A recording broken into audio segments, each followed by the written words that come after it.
내 일상과 책에서 찾은 정치 이야기, 달매기, 살구, 그리고 양파가 말하는 정치 비판들이 지금 내가 고민하고 있는 문제와 얼마나 비슷한지 들어보세요. 정치 캡처 7화 시작합니다. 저는 일요일 날 출근을 하는 일을 하잖아요. 네. 오늘 아침에 출근을 하는 일. 일이죠. 출근하는데 네. 날씨까지 너무 추운 거야. 아. 너무 화가 났어. 아, 일요일인데 출근을 하셨어요? 네. 막 지하철 타면서 욕했지. 옆에 사람들이 막 쳐다봤어. 내가 시발 거리니까. 당연히 쳐다보죠 그러면. 지하철에서 시발시발 하던 아저씨들이 다 같은 이유였구나. 뭐 특별한 일은 그랬어요. 없으셨습니까? 아, 저 막내가 있는데 막내가 애기예요. 아니 뭐 애기해. 21살. 바꿨어. 저랑 7살 차이가 나는 막내 동생인데 그 친구가 지금 휴가를 나와가지고 네, 이번에 병장 달고 나왔어요. 근데 해병대예요. 해병대인데 요리병이라서 나름 좀 특수직으로 있어서 좀 편한? 이렇게 얘기해도 되나? 네, 군 생활을 하면서 랍스터도 먹고 그렇대요. 집에서는 요리 안 하죠. 집에서는 요리는 하는데 설거지 안 해요. 아. 그게 진짜 스트레스. 그것 때문에 또 싸우고. 야 설거지라고 하니까 네. 저도 제가 지난주에 집들이를 했거든요. 네.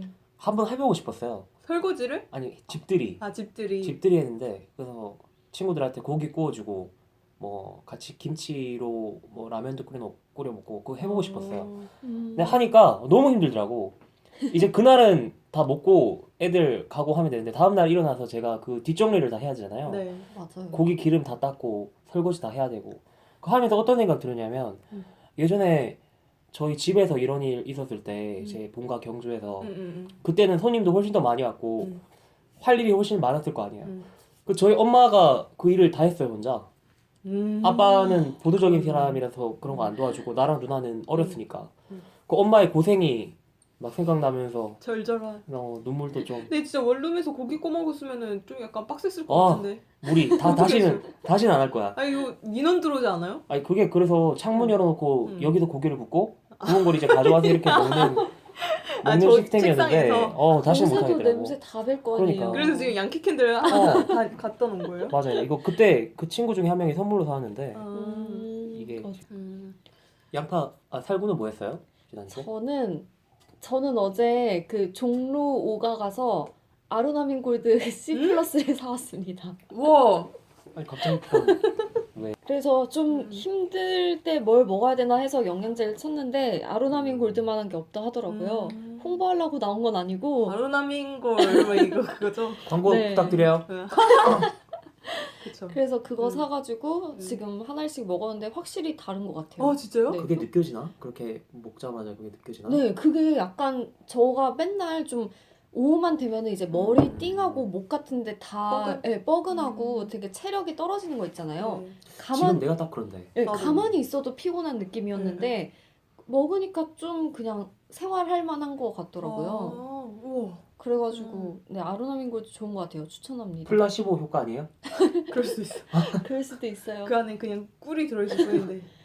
그 얘기는 하던데요. 먹을 때는 잘 몰라도 안 먹으면은 먹어야 되겠다라는 생각이 든대요. 그래서 영양제를 챙겨 먹을 나이가 됐다 합니다. 그리고 종로 5가에서 가면은 싸게 살 수 있으니까 영양제는 거기서 사세요. 진짜 이거 뉴스로도 나온 건데 네. 신촌대랑 종로, 강남 이렇게 약국을 다 돌아다니면서 똑같은 영양제 가격 비교를 했는데 강남 쪽이 제일 비싸고 10,000원 이상 차이 난대요. 아, 진짜요? 네네. 어쨌든 건강도 잘 챙깁시다.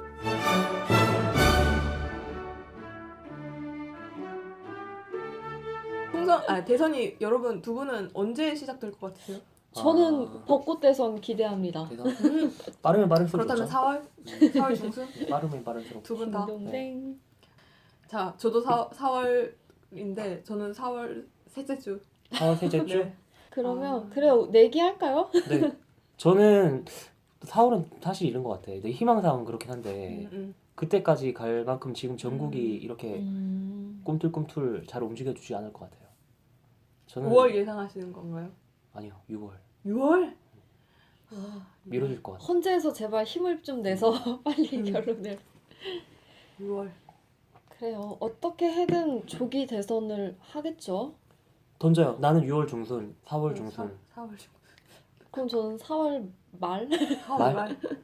그러면 이긴 사람 빼고 나머지 2명이 치킨을 사는 걸로 해서 내기를 그럽시다. 던졌습니다. 맞아요. 그냥 4월 하는 중순에 거죠. 만약 대선하면은 네. 제일 선두에 치고 나갈 후보가 누굴까? 여론조사에서 사실 지금으로서는 완전 단독 선두로 2위랑은 거의 11% 차이가 나요. 2위가 지금 누굴까요? 2위요? 네. 2위 반 반 아닌가요? 아닌가요? 맞죠, 반. 음. 반기문이 2위고 1위가 문재인 후보입니다. 자, 지금부터 이제 저희가 앞으로 6주 동안 6명의 대선 잠룡들을 한 주에 잠룡. 한 명, 네, 잠룡. 숨어있는 용이라는 뜻이죠. 잠룡들을 한 주에 한 명씩 분석을 해볼 거예요. 그래서 좀 청취자분들이 잘 쉽게 알고 어떤 대선 후보에 대한 이모저모를 알고 판단하기 쉽게끔 도와드리려고 좀 정리를 해 나갈 생각입니다. 물론 대선에서 후보를 뽑을 때 당을 보고 뽑는 것도 물론 중요한데 그 캐릭터 대선 후보의 뭐가 캐릭터를 중요하다고 생각해요? 네. 그러면 저는 이 질문을 가장 먼저 던져보고 싶어요. 대통령의 자격은 무엇일까? 대통령의 자격 너무 어려운데. 저는 진지하게. 용인술? 용인술? 네네. 그러니까 사람을 잘 쓸 수 있어야 되고 주변에 그렇게 좋은 사람?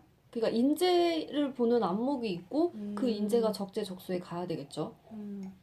사실 이번 정권이 지금 망한 게 인사 때문에. 그쵸. 그게 컸기 때문에 그때 진짜 웃겼는데 정홍원 도루정 해가지고 정홍원이 그러니까요. 계속해서 총리를 하게 됐던 그쵸. 뭐 그것뿐만이 인사의 아니라 안묶기 윤선이라던가 그런 것도 있고 뭐 김기춘이라던가. 기춘대원군도 있고 그래서 인사가 많사라는 말이 되게 진부하게 들릴 수도 있지만 저는 그게 정말 중요한 것 같아요.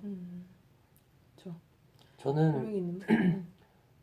추상적이긴 한데 정치적 타협을 해서 결과물을 만들어낼 수 있는 사람이었으면 좋겠어요.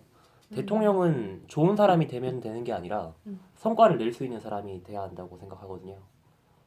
저는 과거 노무현 대통령을 우리나라 대통령 중에 인격적으로 가장 훌륭한 분이라고 생각하는데 가끔씩 그분이 실언도 조금 했었고 그렇죠.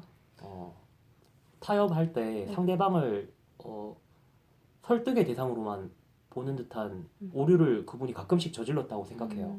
그래서 그렇게 하기보다 양보할 때는 양보하고 그게 자기가 생각하는 정치적 정당성과 맞지 않다고 하더라도 양보할 때는 양보하고 그래서 뭔가 구체적이고 뚜렷한 결과를 낼 수 있는 대통령.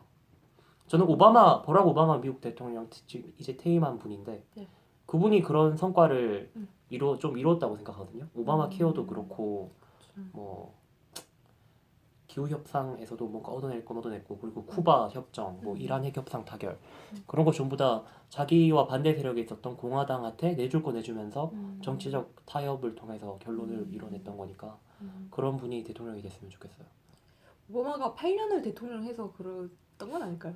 그럴 수도 있죠. 그런데 뭐 우리나라 또 5년이니까 잘하면 할 수 있지 않나. 그렇죠. 네.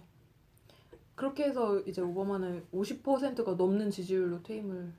역사상 가장 인기 있는 마지막에도 인기 있는 대통령이라고 하더라고요. 레임덕 없이 이렇게 끝나는 대통령이 있었나 싶을 정도로 진짜 어마어마한 것 같아요. 한국의 정치적 풍토에서는 사실 존재하기 어려운 그런 모습이죠. 어떻게 생각하세요, 양파는? 저는 좀 나이브해 보일 수도 있는데 대통령이 엄청난 사람이 필요한 건 아닌 것 같아요. 그렇죠? 네, 그래서 진짜 막 어떤 지적으로 뛰어나거나 어떤 지적으로 뛰어나는 건 그냥 능력이 시키면 돼. 엄청나거나 이런 사람보다는 그냥 인권에 대한 감수성이 풍부한 사람. 그러니까 사람을 제일 생각하는 사람이 제일 대통령감이지 않을까 생각하다 보니까 그래서 사람의 이게 너무- 먼저 나를 너무 지지발언 같아. 근데 이거는 저의 항상 원래 평소 네, 생각이고. 맞아요. 네. 근데 착한 사람? 착한 착한 사람이어야 사람은 한다. 아니죠. 착한 사람, 영리한 사람이어야 되는데.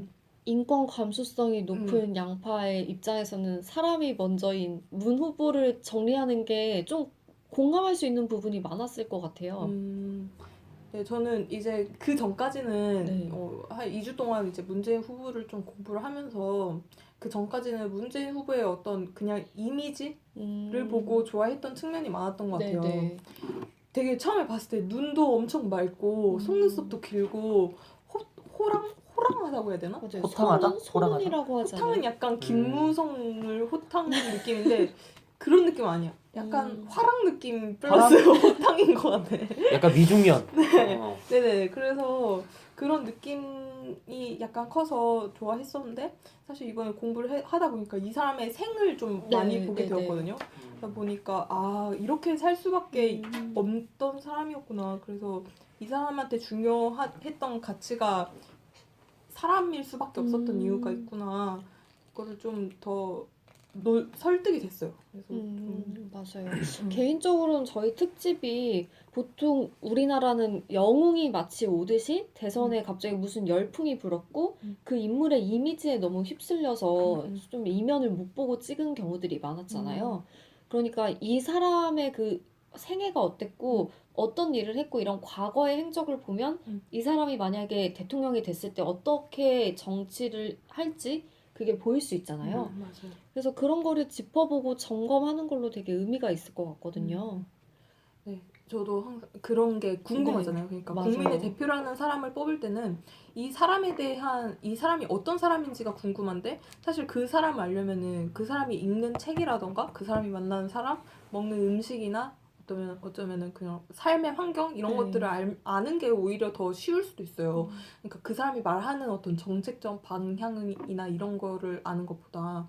그래서 근데 그런 거를 접하기는 또 어렵잖아요. 특히 대선이면은 좀 더 쉬울 수도 있는데 총선은 특히 어려운 것 같기도 해요. 그래서 문재인 같은 경우는 이전에 책도 몇 권 냈어요. 그래서 제가 읽었던 책은 사람이 먼저다랑 운명이다 두 권을 읽었는데 이게 책이 나왔던 게 거의 2년 간격으로 나와서 큰 차이는 별로 안 나는데 그 두 책이 다 그거 아니에요? 문재인의 운명은 운명은 삶.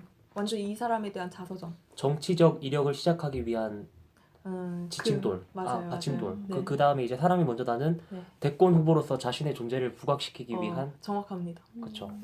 정책 자기가 어떤 정책과 그런 비전을 가지고 있는지를 좀 구체적으로 보여주는 게 사람이 먼저다고 운명이다는 그냥 완전 어렸을 때부터 자기 아버지 얘기 시작하고 노무현 대통령 돌아가신 그 경위 이런 것들 이야기부터 시작해서 나오는 책입니다.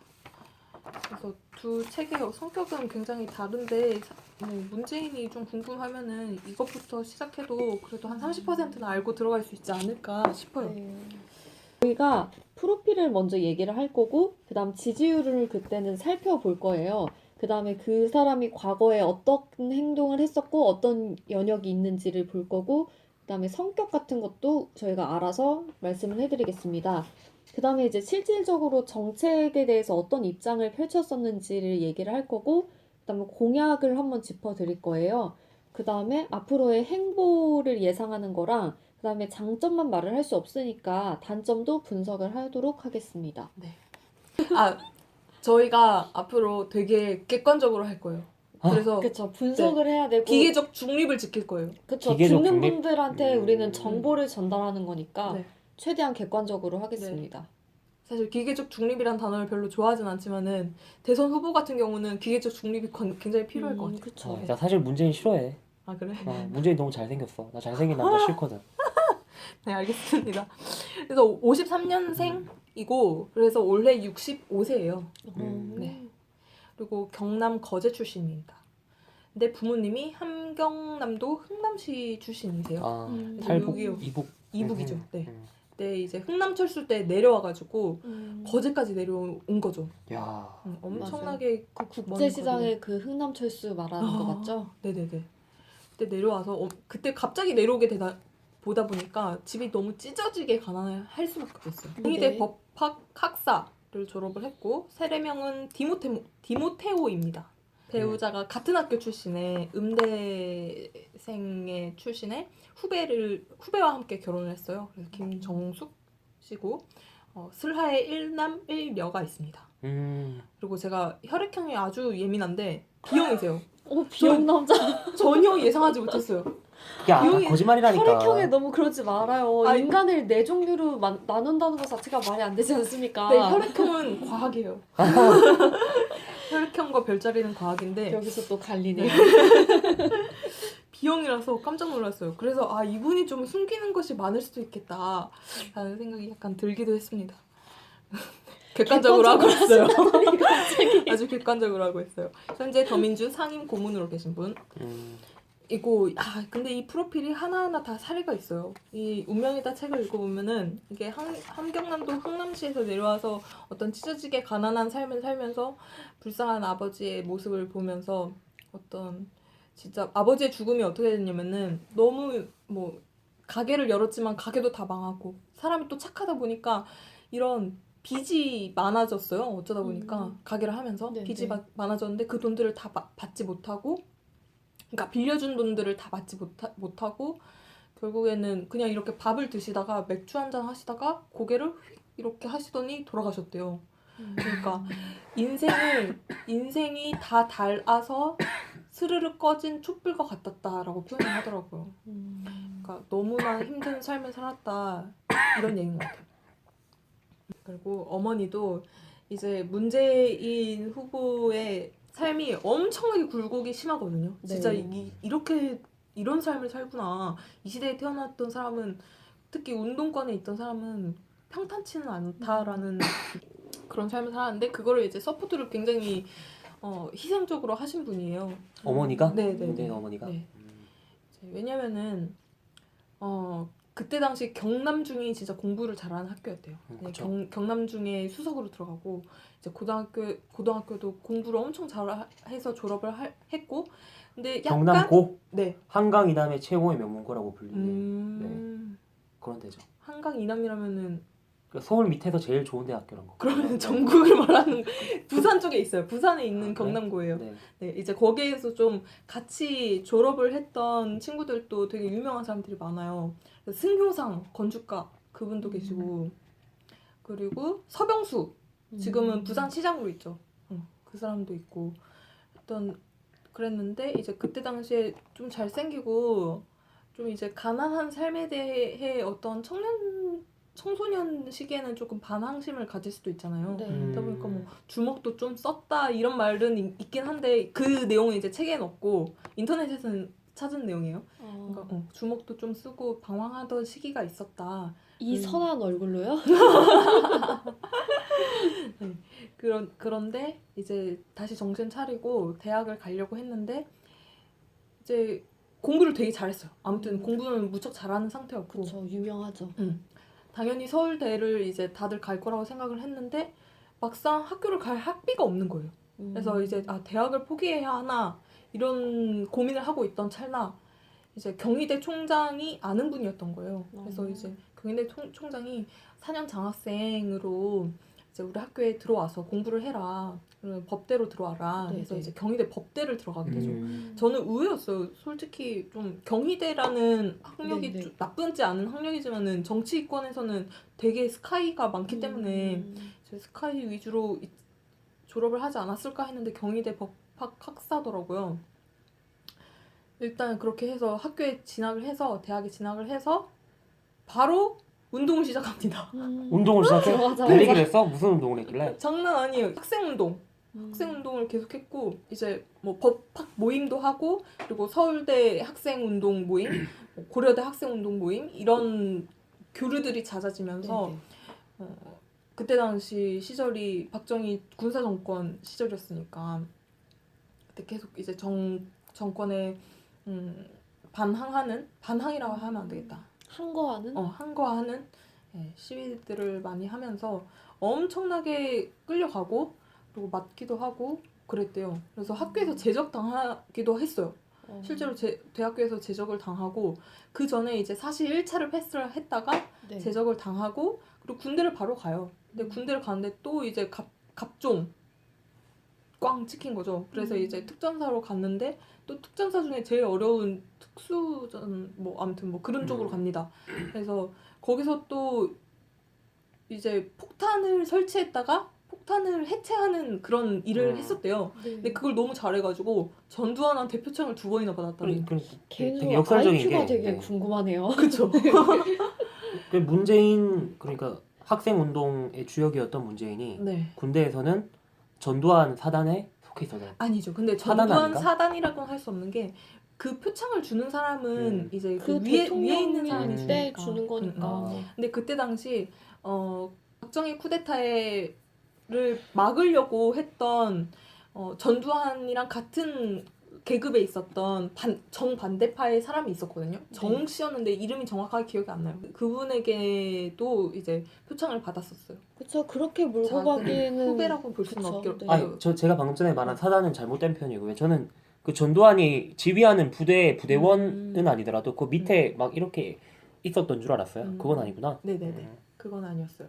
그래서 이제 뭐 그 도끼 만행 사건 때 우리나라도 반격을 했어야 될 거 아니에요. 북한 도끼 만행 사건을 벌였으니까 그때 좀 뭐 투입도 됐었다는 사례도 있었고 아무튼 되게 뛰어난 군인이었다. 네, 뛰어난 훌륭한 군인이었어요. 군인이었다.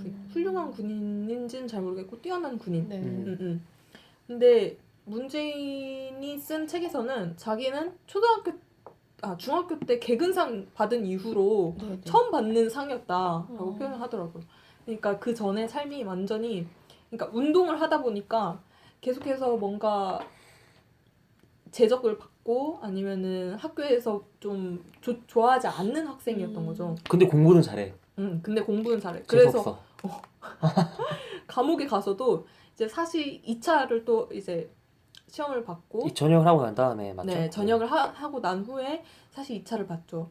근데 사실 2차를 봤는데 그때 감옥에서 있을 때 합격 소식을 소식을 들어요. 하더라고요. 네. 그러니까 이제 거기에 있던 교도관들이 처음에는 문재인한테 반말을 썼는데 네. 갑자기 영감님이라고 맞아요. 불렀다고. 유명하죠 그거. 네, 영감님이라고 불렀다고 합니다. 그래서 사실 2차까지 합격하고 나와서 갑자기 이제 2차도 합격하니까 복학도 된 거예요. 학교에 복학할 수 있게끔. 이제 학교의 자랑이 된 거죠. 학교에서도 되게 힘을 썼대요. 그러니까 경희대에서 사실 합격한 사람은 그때 네. 2명밖에 없었는데 한 명이 좀 이제 탈락 위기에 처했었나 봐요. 그래서 네네. 문재인은 어떻게든 살려야 한다. 그런 게 있어가지고 이제 문재인이 다시 복학이 됐고 복학을 하자마자 그때 12.6 그때 박정희가 시해를 네네. 당해요. 네. 그래서 이제 분위기가 엄청나게 한층 고조되어 있었을 때였으니까 그랬는데 전두환이 다시 쿠데타를 벌이죠. 그렇기 때문에 또 다시 학생운동이 엄청나게 활발해져요. 그러다 네네. 보니까 사실을 대충 준비할 수밖에 없었던 거예요. 마지막 시험을. 네네. 이것만 합격하면 이제 판사로 임용될 수 있는 거였는데 그래서 대충 준비해서 시험을 받고 결과를 그렇게 기대하지 않았어요. 근데 또 감옥에 끌려가요. 이제 또 이제 시위 항상 문재인은 가장 퍼스트 블랙리스트라고 해야 되나? 네네. 거기 있기 때문에 문제가 되면은 항상 끌려갔던 것 같아요. 그래서 또 끌려갔는데 또 끌려간 사이에 합격됐다는 소식을 들은 거죠. 이제 사시에 합격이 되면은 그때 당시에는 사시 합격되는 사람들이 몇 명이 없기 때문에 네. 거의 대부분 판사로 임용되거나 아니면 검사로 임용이 된대요. 근데 문재인의 시위 전력이 있었기 때문에 판검사로는 임용이 못 됐고 결국에는 어떻게 할까 하다가 변호사를 선택을 해요. 근데 그때 당시 이제 뛰어난 차석으로 이제 들어갔거든요. 그랬는데도 불구하고 변호사가 되기로 마음을 먹고 부산으로 내려가요. 부산에서 내려가서 거기서 처음으로 노무현을 만나요. 그때부터 이제 뭐 새로운 인생이 시작됐다라고 얘기를 하더라고요. 그게 이제 지금까지의 어떤 젊은 시절 문재인의 이력입니다. 그때부터 노무현의 친구 문재인이 되는 건가요? 네. 근데 나이 차이가 6살이나 난대요. 그래요? 그리고 사실로는 5년 차이라서 그렇구나. 완전 선배인데 저 궁금한 게 네네. 문재인이 1등을 했었는데 사실상 1등이었는데 그게 아니라 차석이었나요? 사실상 1등이었는데 네네. 그것도 그 시위 전력 때문에 깎인 면접에서 거예요? 면접에서 깎여서 차석으로 그렇구나. 들어갔다고 해요. 네, 어디서 1등이었는데 결국에 판사는 그렇게 깜빵살이를 했기 때문에 못했다라는 얘기를 들은 것 같아서 오늘은 약간 팩트가 중요해가지고 여쭤봤습니다. 노무현이랑 같이 그때부터 그럼 인권 변호사 활동을 한 건가요? 문재인은 인권 변호사가 돼야 되겠다는 생각이 있었는데 당시에 노무현은 인권 변호사까지는 아니어도 네. 깨끗한 변호사가 되고 싶다 이런 생각은 있었대요. 그러니까 문재인 말로는 자기랑 성격이나 태도나 이런 거는 완전 좀 다른데 네네. 생각하는 가치는 같았기 때문에 일을 하는데 케미가 잘 맞았다 네네. 이러더라고요. 그래서 이제 그때는 변호사들이 개인으로 개업을 했기 때문에 이렇게 2명이나 여러 명이 네. 합동으로 해서 협력해서 여는 변호사들이 별로 없었나 봐요. 변호 업체들이라고 해야 되나? 아무래도 변호사 숫자가 적었으니까 그만큼 공급이 주로 적었던 거지. 네네. 근데 이제 노무현은 그게 너무 하고 싶었던 거죠. 같이 그렇게 일을 하고 해야지. 싶었다? 같이 일을 해야지 일을 더 효율적으로 그리고 더 많은 사람들을 도와줄 수 있다고 생각했고 그게 되게 앞서간 생각이죠. 네네. 근데 그거를 실현을 못하고 있다가 이제 문재인이 이제 부산에 내려온다는 소식을 건너 들으면서 이제 그 사람과 같이 하게 되면서 근데 궁금한 게 기업을 같이 한 거죠. 그러면 문재인 변호사는 학생 운동 당시에 어떤 자신의 정치적 성향 그러한 어떤 깨달음이라고 해야 되나? 그것 때문에 변호사를 선택했을 때 인권 변호사가 돼야겠다고 생각을 한 거예요? 어렸을 적 이력으로 비추어 봤을 때 가난한 집에서의 생 그리고 부모님 학생 운동을 통해서 있었던 부당한 처우들 보고했던 게 이제 인권과 관련된 게 많았었겠네요. 네네네. 제가 알기로도 노무현과 문재인이 변호사로 그렇게 활동을 하면서 또 운동이나 그런 약자 입장에서도 많이 섰겠죠. 근데 그렇게 했을 때도 나중에 YS가 정치 제안을 두 사람한테 다 했었는데 이제 노무현은 정치를 했고 문재인은 그냥 남았었다. 그리고 그 다음 선거 이제 다음 국회의원 선거 그때 이제 뭐 들어왔다. 그때부터 정치를 했다라는 얘기가 있더라고요. 그러니까 그거에 비추어 봐서도 정치가 애초에 자기의 목적은 아니었고 그런 약자를 대변하는 변호사, 뭐 꼭 변호인이 아니더라도 그런 활동을 하려고 좀 생각을 했던 사람 같네요. 문재인은 정치에 대한 생각이 전혀 없었어요. 그러니까 그 노무현이 처음에 민정수석으로 네네. 부를 때, 그러니까 노무현이 대통령에 당선이 되고 민정수석으로 부를 때 처음 이제 정치를 생각을 한 거죠. 근데 이렇게 한 말이 뭐였냐면은 나는 권력 비판만 해왔지 정치 세계를 전혀 알지도 네. 못했고 관심도 가지지 않았다. 이렇게만 얘기했고 이제 처음에 수용할 때도 더 이상의 정치 이력은 없다. 그러니까 네네. 더 이상 민정수석이 끝이다. 아. 라는 조건으로 들어왔대요. 일관적이지 못하네 사람이. 그런 사람이 대통령 후보를 일관적이지 못해. 네네네. 맞아요. 그때 그렇게 얘기를 히말라야로 했다는 도망가지 않았어요? 그거 안 하려고 히말라야를 그때 갔었다로 알고 있거든요. 겁쟁이야? 아, 그래요? 겁쟁이라기보다는 이제 일부러 피한 거죠. 그러니까 나는 정치를 안 하겠다라는 아. 생각으로 갔는데 결국에는 돌아와서 자리를 맡은 거로 알고 있고 그리고 그리고 너무 그때 스트레스를 많이 특히 그때뿐만이 아니라 이제 민정수석을 하면서도 스트레스. 특히 그 노무현 대통령 뭐 탄핵 이런 거 있고 할 때는 그런 스트레스가 많으니까 이가 어금니가 다 빠졌대요. 10개가 빠졌죠. 네, 그래서 지금 발음이 어눌하게 나오는 게 그 어금니가 다 스트레스 때문에 빠져서 그렇다 하더라고요.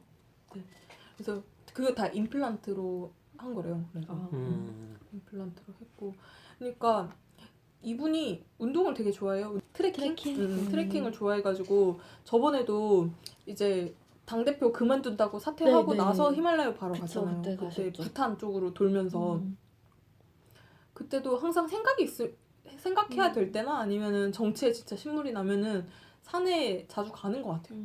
그때도 갔고. 그쵸. 정치인들은 그렇게 산으로 가고 어디를 가서 이렇게 마음의 정리를 하고 세상이 나를 부른다 이러면서 어떤 사람은 토굴에도 가잖아. 그러니까 토굴이랑 좀 토굴에 다른 가가지고- 느낌이지 않아? 네, 좀 다르긴 한데 그것도 저는 메시지라고 읽었거든요. 그러니까 그렇게 한번 정비를 하고 그 다음에 이제 와가지고 진짜 제대로 내가 달려보겠다 이런 것 같아서 네, 저희가 너무 뛰어넘었으니까 다시 이제 노무현을 만났을 때로 돌아가서 더 얘기를 할까요?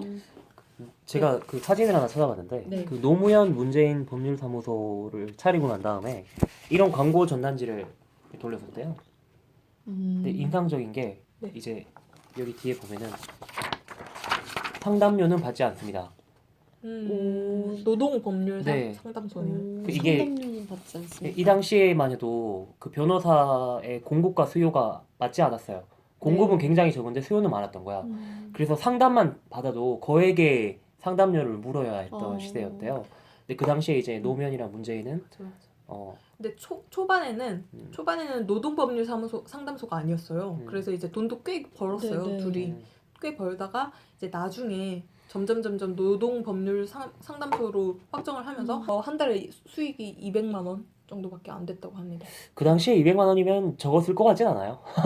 하긴 지금 평균 임금도 그 정도 좀 넘지 않아요? 네. 근데 그 당시에는 사실 음. 변호사 하면 정말 변호사님 붙이고 다 떠받들고 돈을 벌라고 맘만 먹으면 할 수 있는데 자기네는 그 돈보다 오히려 이런 노동자의 입장에서 서서 변호를 한다고 한 자체가 높게 평가할 만하죠.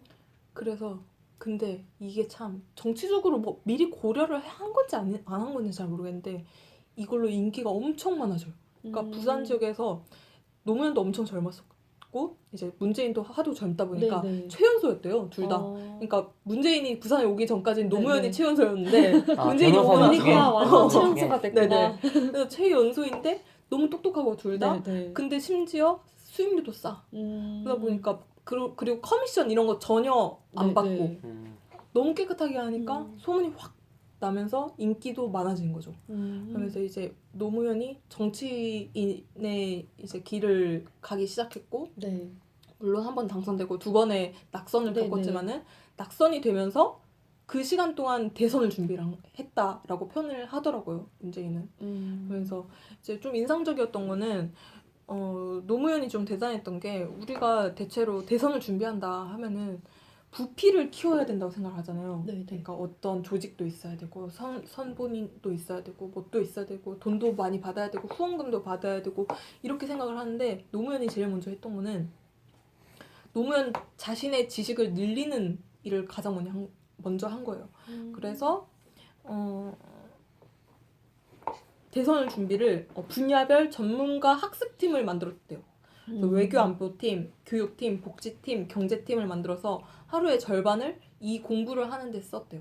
자신이 공부를 하는 데 썼다? 그 사람들과 만나서? 네, 그 사람들 특히 젊은 사람들로 꾸려서 그 사람들이랑 같이 공부를 하고 이제 거기서 이제 같이 공부했던 사람들은 대체로 이제 정권 때 같이 올라가고 차출돼서 가고 그랬죠. 그때 토론 능력이 엄청나게 향상됐다고요. 노무현의 토론 능력은 이때 향상됐다고. 그러니까 그 전과 그 후가 달라졌을 만큼 문재인이 보기에도 그때 좀 되게 많이 컸다고 합니다. 아 근데 문재인은 왜 토론을? 그치? 좀 이따가 단점할 때 얘기해보자. 이거 단점 될 수 있겠다. 어. 맞네요.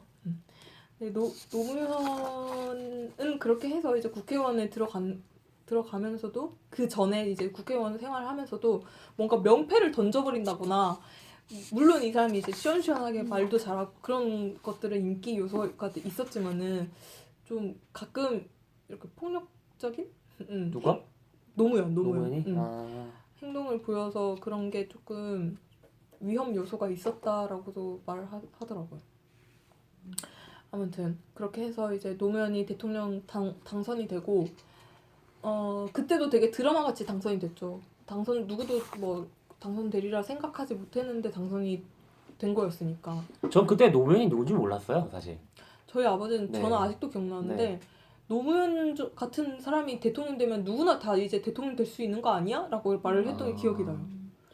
저는 맞습니다, 맞고요. 이거밖에 기억을 못했었는데 어른들과 뭐 정치권 특히 언론에서도 그랬죠. 뭐 고졸 출신이 대통령이 됐다느니 그 다음에 뭐 대통령이 되게 품위가 없다느니 그리고 첫 인터뷰를 뭐 조선일보와 하지 않았다느니 그런 걸로 해서 이제 뭐 언론에 찍혔다부터 약간 다들 좀 적폐청산과 기득권을 좀 없애고 그 대통령이라는 권위 이거를 좀 어느 정도 내려와서 좀 평등하게 만들려고 노력한 사람 같은데 그거를 그 당시에는 좀 못 받아들여요. 못 받아. 그러니까 대통령이면은 이렇게 품위를 지켜야지 그쵸. 왜 저런 사람이 됐냐 그런 게 좀 많았던 것 같네요. 하도 그 전에 인물들이 막 노태우, 전두환, 네. 김영삼 이러다 보니까 아무튼 뭐 센세이션이었던 것 같아요. 그때 당시에. 그 당시에 문재인 그때는 후보가 아니죠. 민정수석이 되기 전에.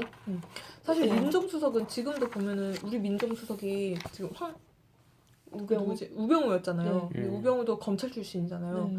그러니까 민정수석이 하는 일의 대부분이 80%가 검찰을 상대하는 일이래요.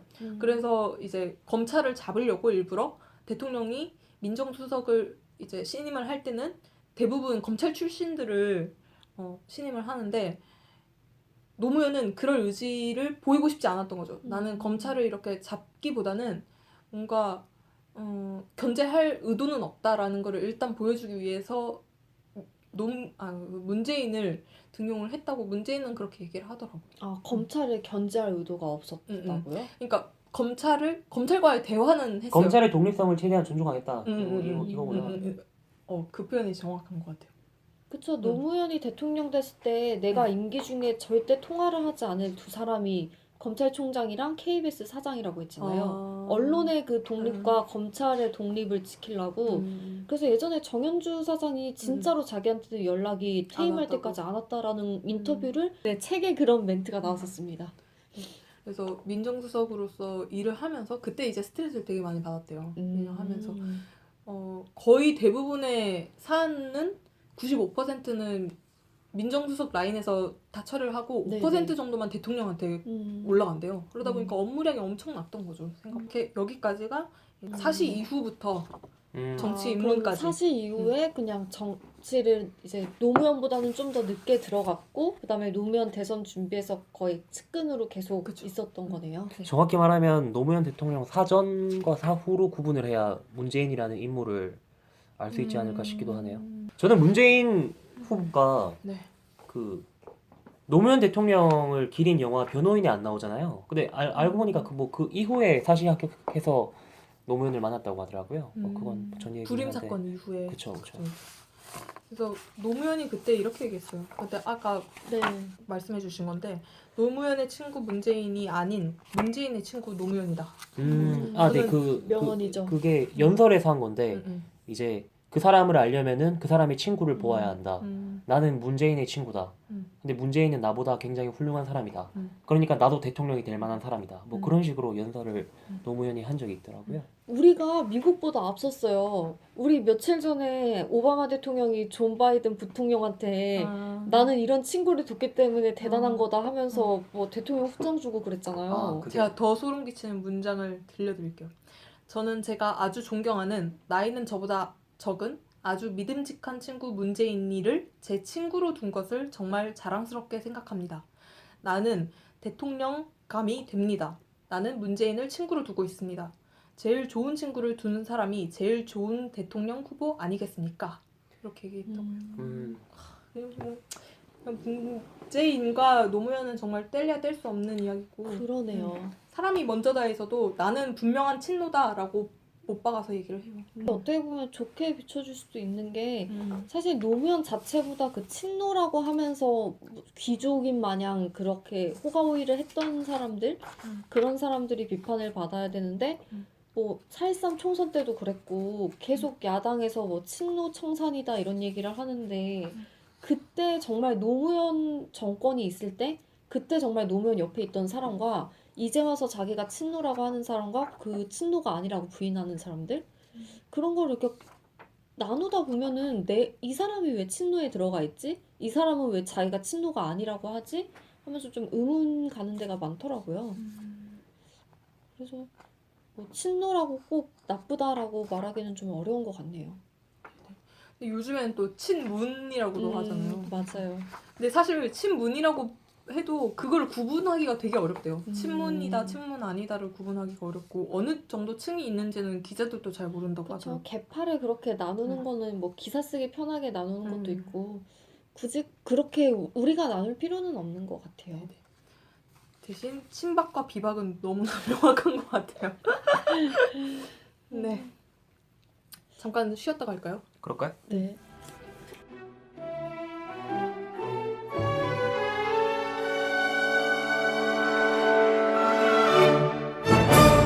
문재인의 정책적인 입장은 어떻게 되고 공약을 내건 게 어떻게 되고 미래에 앞으로 어떻게 해나갈 건지 그런 이야기들을 해보려고 합니다. 현재와 미래. 네. 문재인 지지율은 최근치가 1월 10일, 1월 12일치를 말씀을 드리면은 갤럽에서 조사한 거거든요. 네. 31%예요. 반기문이 20%, 이재명이 12%, 안철수가 7%. 그래서 뭐 1월 이후로는 계속해서 1위를 하고 있어요. 그 전에도 계속해서 1위였는데 격차가 거의 2위랑은 10% 이상 차이가 나다 보니까 뭐 압도적인 1위를 하고 있는 것 같아요. 그 격차가 조금씩 벌어지는 걸로 나오더라고요. 근데 이게 계속 늘어날 수 있을지는 미지수예요.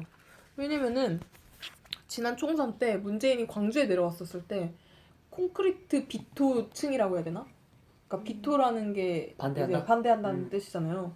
그 층이 30%였거든요. 광주 지역에서만. 호남 지역에서만. 그래서 그 층도 꽤 두껍기 때문에 왜 호남 지역은 문재인을 싫어할까? 이따가 한번 얘기해 보면 좋을 것 같아요. 좀 이따가 한번 꼭 이쯤을 한번 얘기를 해봅시다. 그런데 이제 박근혜 대통령의 지지 콘크리트 세대가 있는 만큼 문재인의 지지층도 20%가 있어요.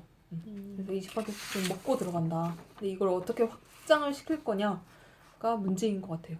문제인 거. 그 20%는 어떤 사람들이에요? 문재인을 지지하는 대부분 이거는 이제 대선을 좀 비유로 말씀을 드릴게요. 대선 때 20대 여성이 무려 69%가 지지를 했습니다. 그래서 거의 70%는 문재인을 지지를 했었고 20대 여성? 네. 그 다음이 많았던 게 이제 30대 남성이 68%, 그리고 30대 여성이 65%, 20대 남성이 62% 순으로 지지율이 높았고 그랬음에도 불구하고 50대 이상 노년층에서 엄청 낮아가지고 2030 네. 중에 압도적인 지지율에도 불구하고 네네네 18대 대선 때 48% 지지율을 받았어요. 그쵸. 근데 이게 역대 대선 중에 2등으로 많이 받은 표수라고 해요. 그러니까 51.6%를 받은 박근혜 대통령이 제일 많이 받았던 거고. 그렇죠. 그래서 가장 많은 표를 받고 떨어진 후보 했었죠. 맞아요. 이때 여러분들 어떠셨어요? 뭐 하셨어요?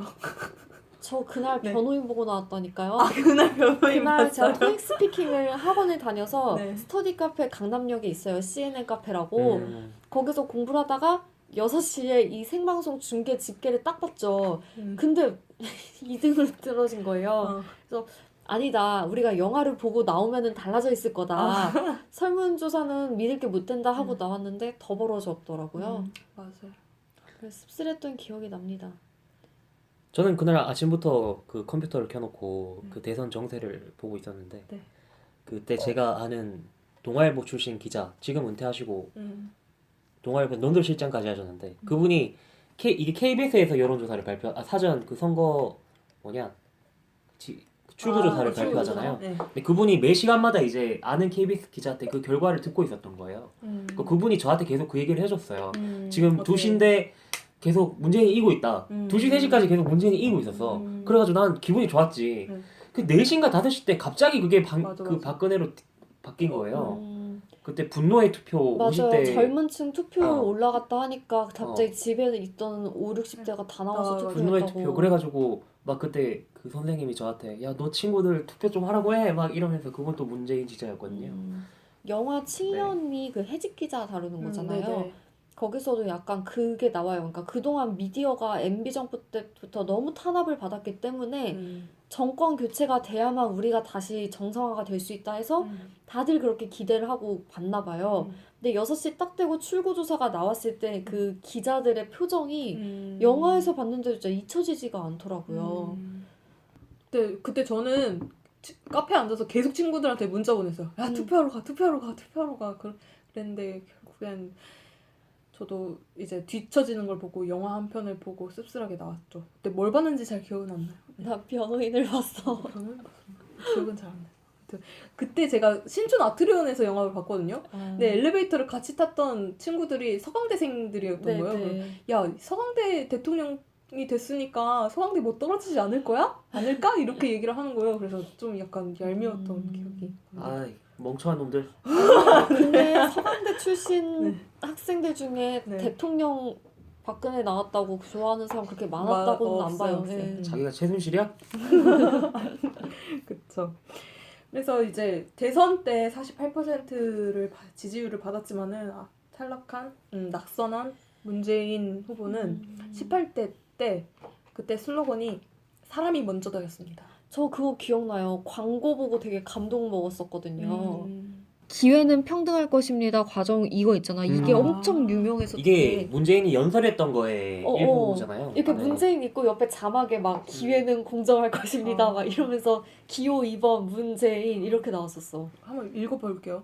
기회는 평등할 것입니다. 과정은 공정할 것입니다. 결과는 정의로울 것입니다. 이것을 국정 운영의 원칙으로 바로 세우겠습니다. 이러면 얼마나 좋을까요? 그래요. 누구는 약간 커피 광고 찍듯이 막 그렇게 광고 찍는데 저는 그걸보다 이걸 보니까 진짜 우와 이랬었거든요. 아쉬움이 남네요.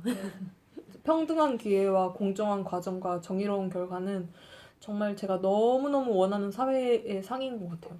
패자잖아요. 겨우 네. 졌으니까.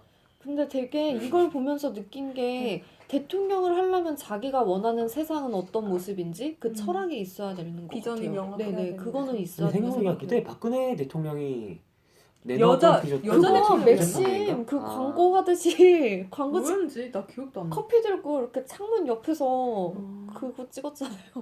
그랬어요. 나중에 한번 찾아보세요. 그때 슬로건이 여자 대통령이 준비된 여성 대통령. 준비된 여성 대통령. 담쟁이 캠프라고 해서 이제 그때 도종환 의원의 시를 되게 좋아하세요. 문재인 후보가. 그래서 모든 책에는 도종환 의원의 시가 한 편씩 이렇게 걸려 있더라고요. 그래서 뭐 같이 나아가는 담쟁이들처럼 그 벽을 손잡고 넘어가자. 뭐 이런 의미로 계속해서 쓰는 것 같습니다.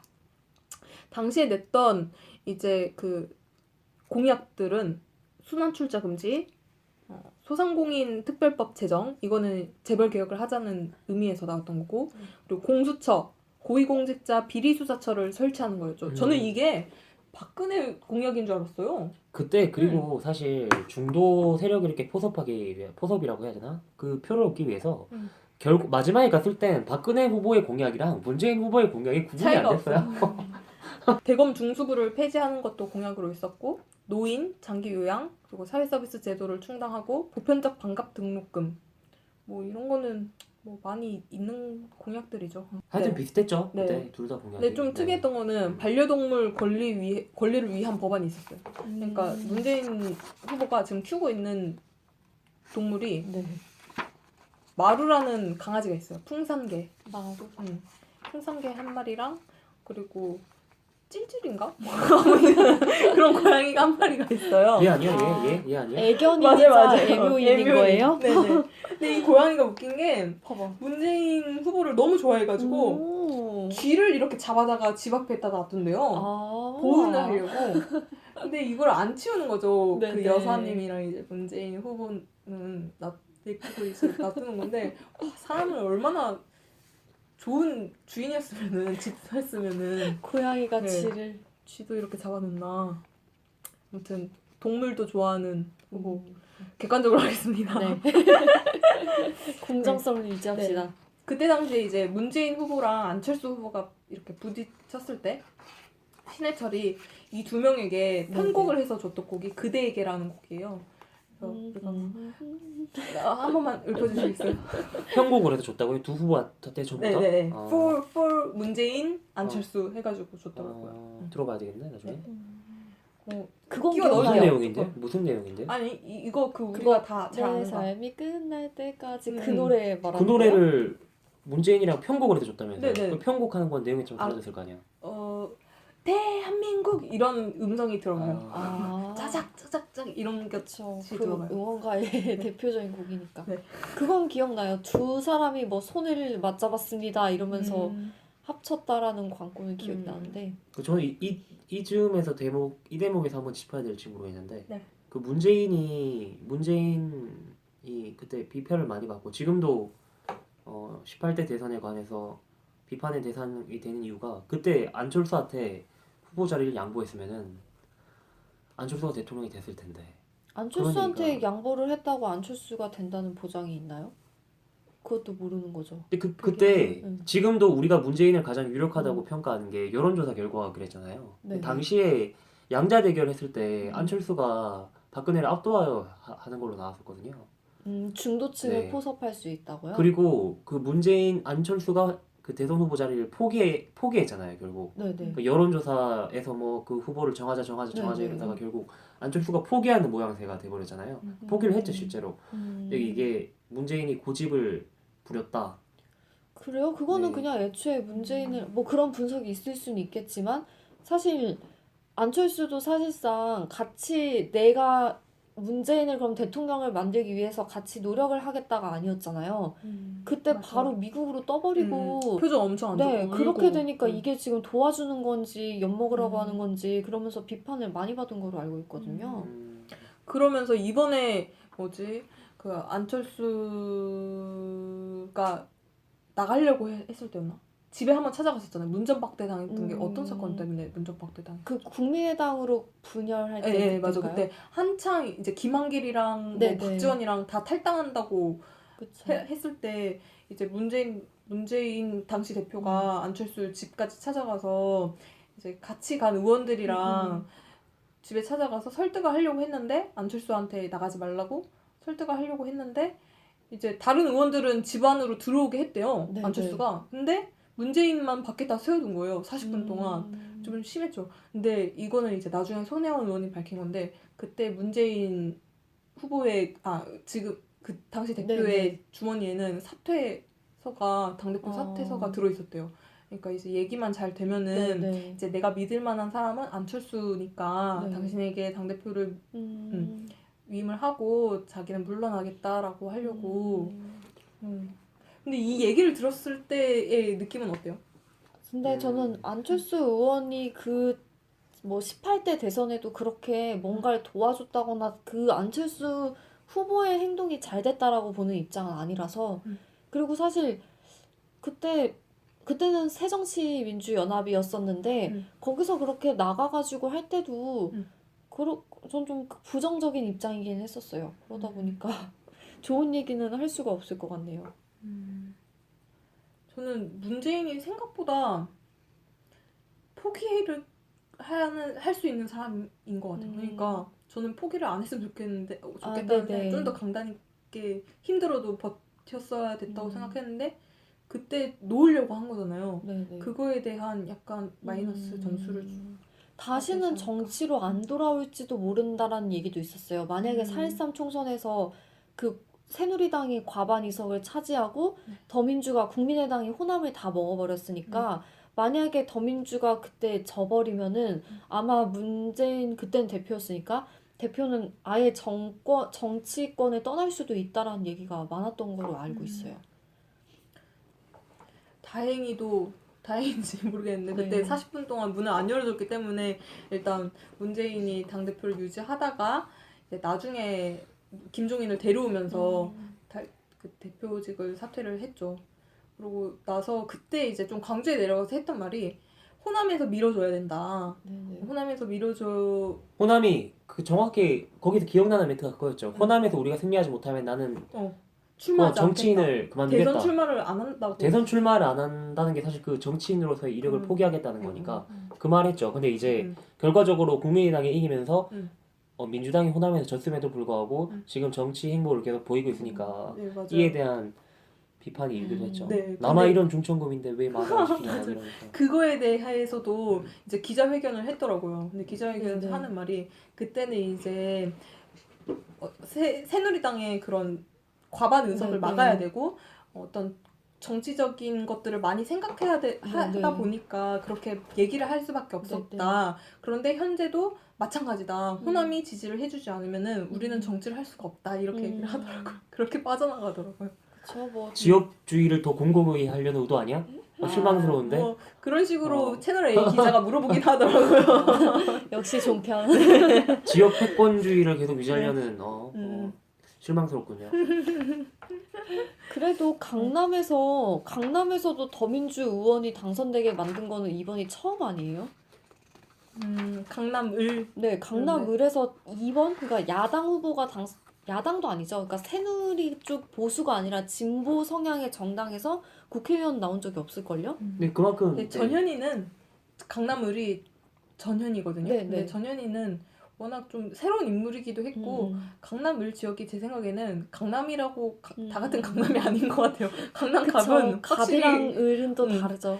맞는데 강남을은 좀 가난한 사람이 많은 지역인 것 같아요.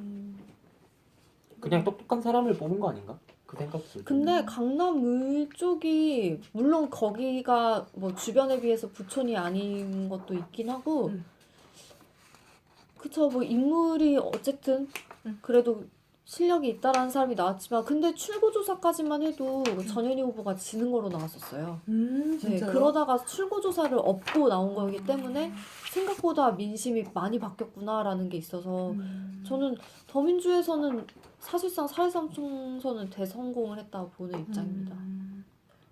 근데 그 4.13 총선 승리를 이끈 주체가 그러니까 그 당시의 지도자가 문재인이 아니었잖아요. 근데 그것도 갈리기는 해요. 그러니까 김종인이 와가지고 물론 김종인이 한 것도 있지만 그렇게 김종인을 데려온 것도 숟가락만 그쵸 뭐 문재인이고 그리고 김종인이란다 문재인 그 대표가 문재인이 이제 비례대표라든지 새로 이렇게 청년 뭐 의원이라든지 해서 데려고 온 사람 대부분이 그래도 성공하지 않았나요? 하긴 그 중에 네네. 우리 양파가 좋아하는 박주민도 있었죠.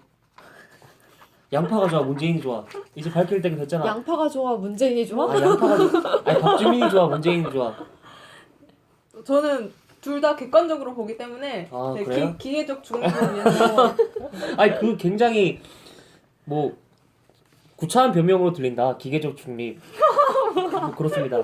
그렇다고요. 네, 그럼 이게 대선 중요한 얘기를 지켜야죠. 다시 해봅시다. 네, 계속. 네. 좀 산으로 간 것 같은데. 네, 한번 정리하고 갈까요? 그러니까 저희가 이제까지 프로필을 얘기했고 그 문재인의 과거와 그리고 이제 노무현 대통령 사후 문재인의 정치 이력을 얘기했죠. 네. 문재인이 근데 문재인의 정치력에 대한 이야기를 좀 정치 더 이력 정치 네, 이력 더 해야죠. 왜냐하면 지금 18대 대선 때 어떤 공약을 냈는지를 우리가 정리를 네, 했고 그리고 이제 다음 네, 대선 그러면 때 그때 당시에 어, 인재 영입을 한번 더 짚고 갈게요. 네, 18대 네, 대선 당시에 네, 그때 아까 잠깐 얘기가 나왔으니까 네, 네. 그때 장하석을 좀 컨택을 하려고 했어요. 근데 장하성 그 교수요? 네. 근데 이제 특히 경제 쪽으로는 엄청 그때 이슈였거든요. 네, 네. 완전 뭐 다 탐나해 하는 근데 실패했고 결국에는 국민의당 쪽으로 갔다고 합니다.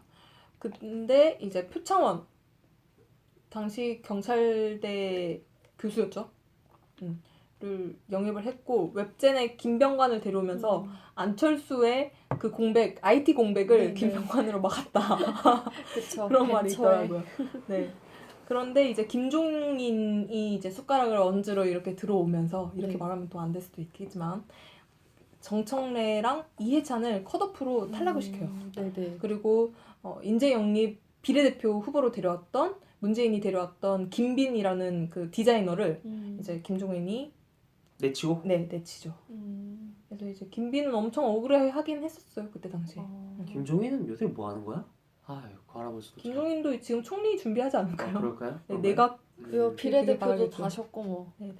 사실 뭐 4.13 총선에서 공을 좀 세우긴 했죠. 뭐 그거를 부인하는 건 아니지만 네, 또 그러네. 누가 있죠? 네, 그 문재인 당시에 때문에. 이해찬이 대단했던 게 컷오프로 떨어졌음에도 불구하고 총선에서 생각했잖아요. 무소속으로 새정치에 진짜 후보가 많았거든요. 7명인가 됐는데 거기에 나와서 엄청난 표차로 당선이 됐어요. 그래서 이제 김종인과 이해찬의 사이는 안 좋지만은 네. 이해찬과 문재인의 사이는 좋아요.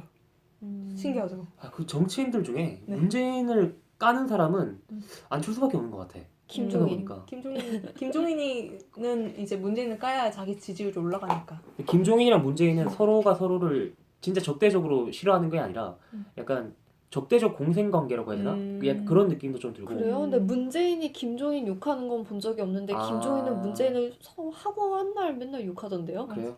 저도 좀 약간 일방적으로 네, 욕을 일방적으로 계속 욕하는데 그냥 문재인 너는 욕해라 모르겠다 이러고 있는 그리고 박원순도 사실 비슷하잖아요. 맞아요. 박원순도 문재인한테 저번에 한번 쓴소리를 했었는데 그때 그러고 나서 이제 CBS 김현정의 네, 뉴스쇼에 네. 나와가지고 사실 이거는 너무나 단독적인 후보가 있으면은 안정적인 상태로 이렇게 대선까지 치르면은 네네. 그 오히려 역전되는 상황이 있을 수도 있으니까 음. 나 같은 후보들이 많이 나와서 같이 좀 러닝메이트? 그쵸, 뭐 같이 비판할 달려야 건 된다. 비판을 해야 되는데 뭐 1위 아, 지지율 그렇게 1위니까 박원순이 뭐 그런 어쩔 수 멘트를 없죠. 쳤어요? 그러면서 안심하시라고.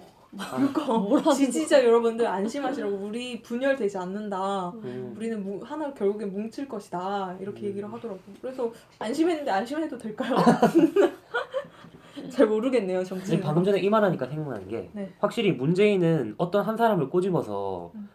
저 사람의 정책을 받아들일 수 없다. 음.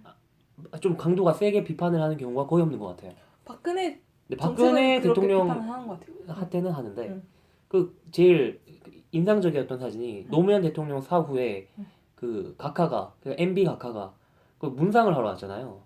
네. 근데 문재인이 가서 맞아요. 이렇게 어깨 두드려주면서 잘했다고 아. 악수하는 사진이 있거든요. 어깨까지 두드렸어요? 아니, 뭐 하여튼 이렇게 안아가지고 막 이렇게 악수하는 하는 사진은 사진이 있는데 봤는데 그게 참 문재인이라는 사람이 대단하다. 참 진짜 대인배다. 대인배구나 그 생각이 사실 들더라고. 이명박이 그렇게 했다고 해도 그러니까 노무현의 죽음에 배후에 있었다. 배후에 그런. 있었다 해도 그쵸, 자살은 사회적 타살이니까요. 네.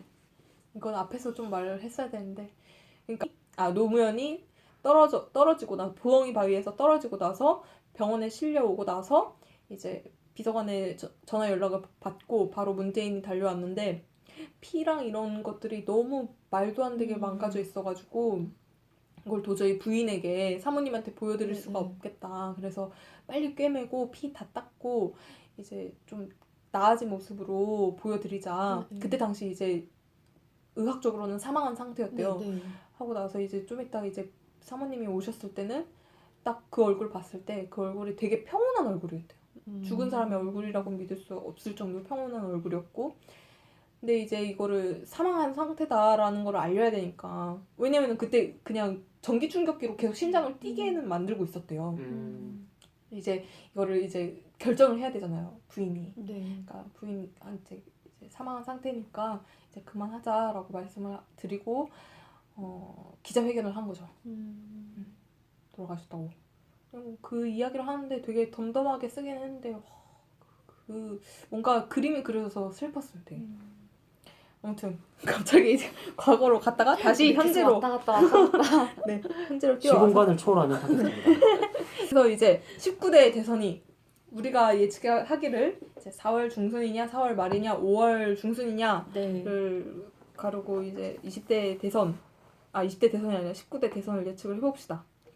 지금 문재인이 여기저기 많이 나오고 있어요. 이미 검증을 한 차례 끝냈기 때문에 어떤 검증에 대한 이야기보다는 이 사람이 앞으로 대선 공약에 무엇이 좀 달라지게 얘기를 할 거냐 이게 좀 관건인 것 같아요.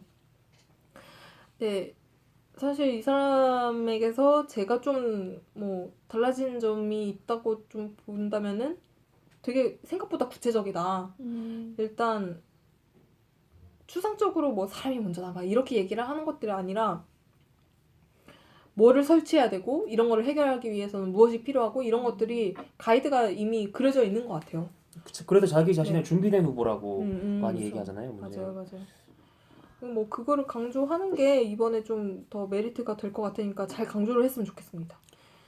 그래서 지금 불평등, 불공정, 부정부패와의 결별이 대선 공약의 주를 이루게 될 것 같아요. 그래서 공정 측면에서는 검찰, 재벌, 행정, 언론, 입시를 개혁을 하려고 합니다. 네. 검찰 개혁이랑 언론 정상화는 해낼 것 같네요. 특히 언론 정상화는 바로 될 것 같아요.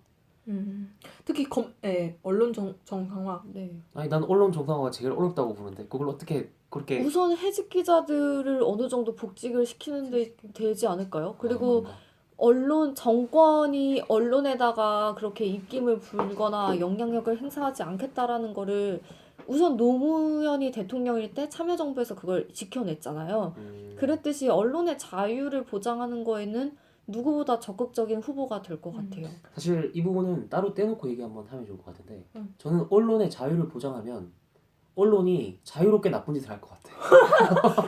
근데 그렇기 때문에 그거는 그 시청자가 판단을 하는 거죠. 그걸 가지고 근데 그렇기 때문에 너네는 나쁜 언론이니까 하면 안 되라고 정부가 개입할 수는 없는 거 아닌가요? 그러니까 여기서 말하는 언론의 자유랑 너가 말하는 언론의 자유랑 다른 것 같은데 언론의 자유가 그러니까 법 개정이 돼야 되는 부분이잖아요. 그러니까 이 사진들을 어떻게 선출하느냐. 지금은 여당 추천 4명, 많죠. 야당 추천 5명, 야당 추천 4명 아닌가?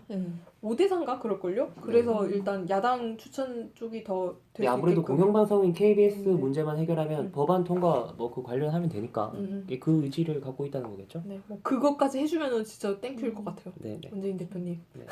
대표님이. 아무튼 그리고 이제 검찰은 수사권을 경찰한테 넘겨주는 네, 거를 네. 생각을 하고 있습니다. 그래서 수사권에서 검찰의 역할은 보조적인 역할만 해라. 너네 뭐 더 많은 다른 것들도 있으니까 일단 그래서 경찰의 힘을 키워서 두 검찰과 경찰이 견제를 할 수 있게끔 하려고 하는 것 같아요. 그리고 원래 18대부터 공약이었던 공수처 설치를 하는 고위공직자 비리수사처를 네. 말하는 거죠. 네. 네. 그래서 이제 비리를 저지른 사람은 무조건 고위공직에서 배제를 합니다. 이거는 안철수도 이걸 되게 세게 말했었거든요. 네네. 그거랑 비슷한 것 같아요. 국정원을 좀 개혁을 하려고 하는데 국정원이 사실 대선 이후로 진짜 문제가 많았잖아요. 그렇죠. 대선 개입도 다 이제 그렇죠. 들키고. 댓글 사건도 있었고. 네네네. 그래서 이 국정원이 가지고 있는 수사권이랑 국내 정보 수집권을 박탈을 해서 미국 CIA 같은 대외 정보 기관으로 변경을 하려고 합니다. 그래서 대공수사 지금까지 국정원이 가지고 있는 했던 일들을 보면 다 이제 대공수사밖에 없었잖아요. 그거를 이제 경찰에 이양하려고 해요. 경찰에 안보수사국이라는 것을 신설을 해서 대신 하려고 한다고 해요. 네. 맞는 말인 것 같아요. 네네네. 네네. 그 영화 보셨어요? 최승호 PD가 만든 자백이요? 자백? 네, 봤어요.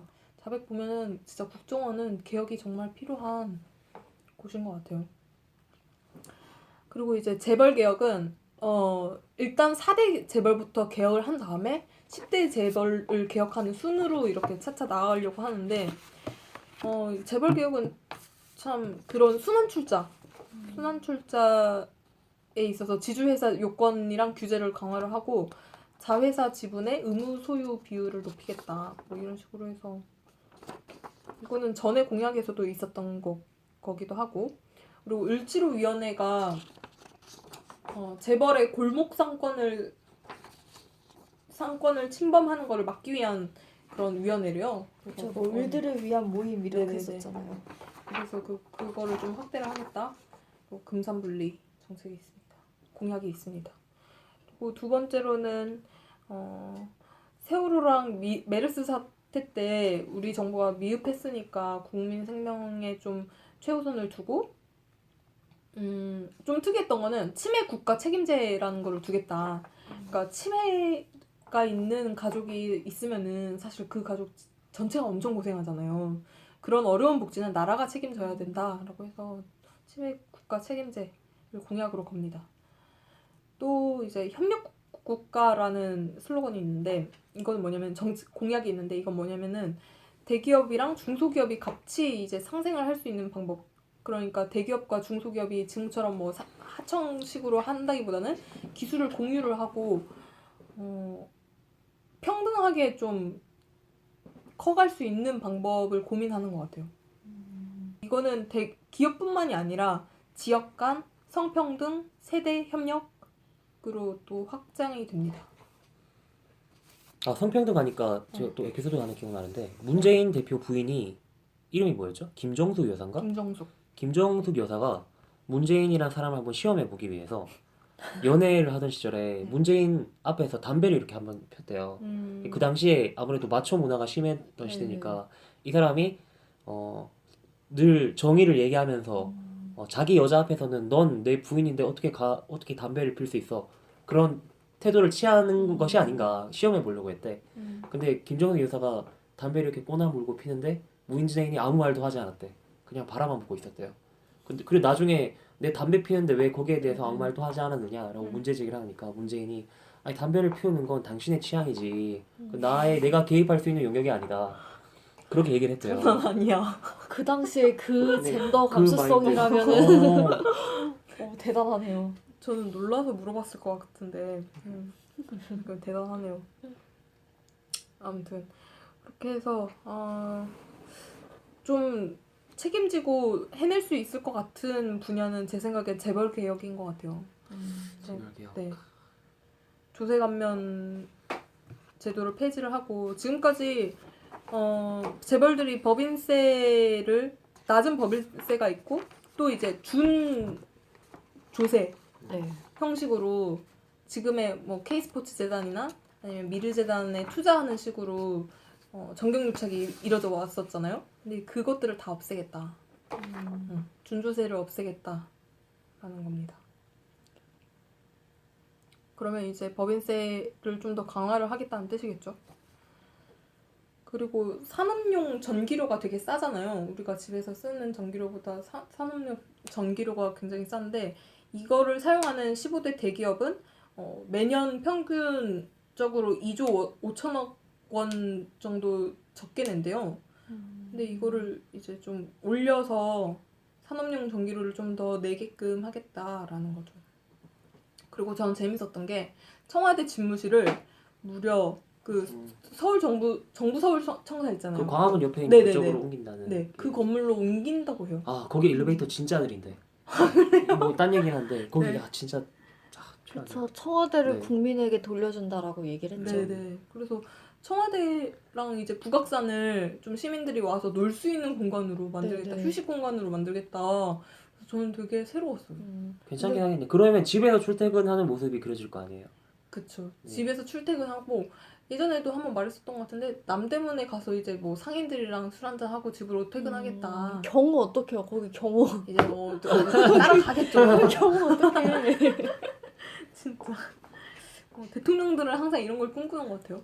뭐 여담이긴 한데 박원순도 경선 투표를 광화문에서 하고 싶다. 아, 그래서 뭐라? 뭐 수백만 명이 나와서 경선을 하면은 뭐 아테네예요, 여기가? 무슨 직접 민주주의도 하고 막 이거 그거 아, 나 되게 직접 민주주의 안 좋다니까. 이 사람들 진짜 좀 편하게 살고 싶은데. 네, 아무튼 뭐 대통령을 꿈꾸는 사람들은 항상 이런 거를 이벤트 드라마를 생각을 하는 것 같아요. 네, 그래서 이제 좀 대통령 일과 시간을 낱낱이 공개를 하고 청와대 직속 경호실을 폐지를 한다고 합니다. 경호실 폐지하면 이제 김기춘 같은 사람 없애겠다는 거겠죠? 아, 경호실. 뭐 비서실 계속 경호실 하여튼 그 규모 자체를 줄이겠다는 거니까 네, 네. 맞는 말인 것 같습니다. 네, 지금까지가 이제 19대 대선에 공약을 낼 걸로 예측이 되는 부분을 정리를 해봤어요. 그러면 다음 코너는 문재인과 땡땡땡입니다.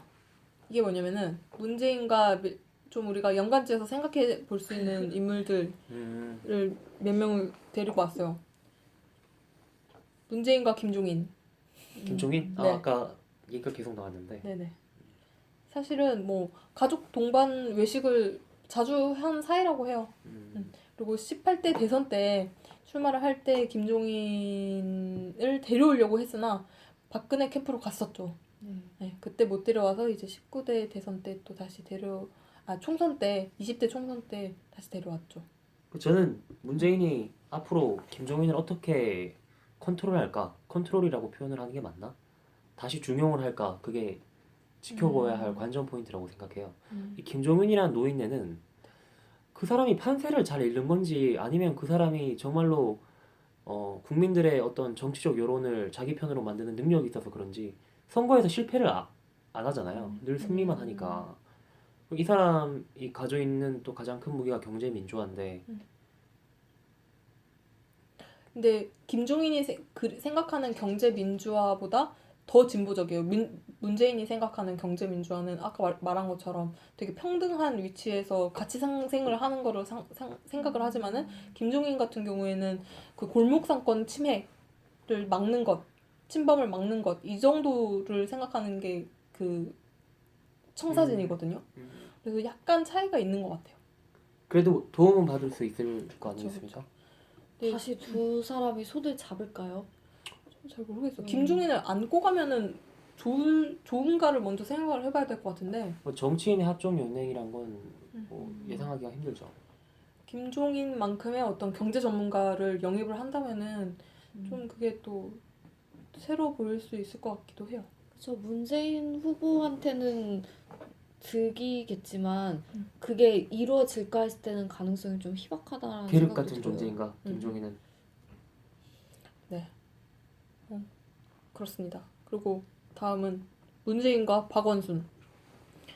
박원순이랑은 3살 차이가 나요. 그러니까 박원순이 3살 어려요. 문재인보다. 그런데 사법연수원 시절에 친하게 지냈고 상호 경쟁자로 돈독한 사이라고 합니다. 그래서 최근에는 좀 박원순이 문재인을 좀 디스를 했었는데 그게 사실은 모 방송에 나와서 박원순이 한 말이 유권자 여러분 걱정하지 마시라. 우리는 다시 야권은 분열되지 않을 거니까 함께 경쟁해야 크니까 그렇게 경쟁 구도를 만들어 가는 것이다. 그래야 살아있는 정치가 아니겠느냐. 자기만 그렇게 생각하는 거 아니야? 맞는 문재인은 다른 생각하고 있는 거냐? 아닌가? 근데 박원순 같은 경우는 사실 문재인보다는 안철수랑 가깝다고 볼 수도 있잖아요. 서울시장 때도 그랬었고 네. 그리고 아까도 말했듯이 새누리당이 분열될 때도 사실 나갈까 말까를 마지막까지 고민을 했던 거로 알고 있어서 문재인과 박원순이 그렇게 가깝다라고 볼 수 있을지는 좀 모르겠거든요. 대권 후보가 되겠다라고 서로 경쟁을 하고 당에서 누가 나오면은 그때는 뭐 연합을 해야겠죠. 저는 사실 박원순의 속이 궁금해요.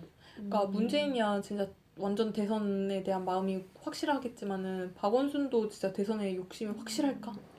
지금 욕심이 있으니까 그렇게 하는 것 같은데 모르겠네요. 좀 진짜 타이밍이 늦은 것 같기도 왜냐면은 하고. 내가 대통령이 되어야겠다라고 생각을 하면 물불을 가리지 않을 거기 때문에 앞으로 이 입장이 유지가 될지 안 될지는 좀 지켜봐야 될 것 같아요.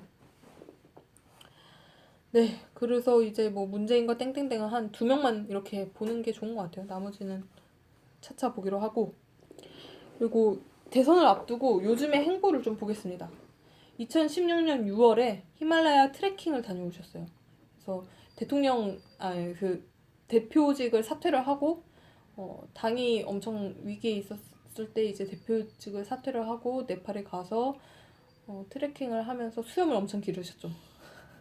저 2010년 6월이면은 네. 4.13 총선 이후니까 당이 재건되고 있었을 때 아닌가? 총선 이후 어. 그리고 문재인 같은 경우는 다 후보에 나오지 않았잖아요. 국회의원을 하지 않았기 때문에 네네네. 사실상 그냥 개인 민간인 신분이죠. 잘못 그러면은 말했어. 민주당이 잘 되는 꼴을 볼 수가 없었구나. 자기가 떠나고 난 다음에 민주당이 잘 되니까. 그래서 히말라야로 간 건가? 대선 새로운 힘을 비축하기 위해서 그랬다고는 얘기를 하는데 저 총선까지 다 했으니까 자기 임무는 이제 끝냈다라고 생각하고 갔다 올 수 있죠. 그때 추석에 제가 그때 올라왔던 페이스북 SNS 글이 좀 인상적이어서 기억이 나는데 이제 양산에 네, 고향 집이 있잖아요. 있거든요. 네네. 거기에 가서 이제 어떤 나무를 보면서 이런 나무들이랑 다 있고 사는 정치가 무슨 그런 삶이 무슨 의미가 있겠냐 이런 식으로 올렸던 적이 있었어요. 아, 그러면 막 언론들은 또 문재인 은퇴 암시 막 그렇게 기사를 썼겠구나. 은퇴 암시라기보다는 약간 정치에 대한 뜻을 접었나 막. 뜻이 불명확한 사람? 맞아요. 다시 할지 안 할지 그때 다들 좀 의문을 가지고 걱정이 되는. 네, 그랬었죠.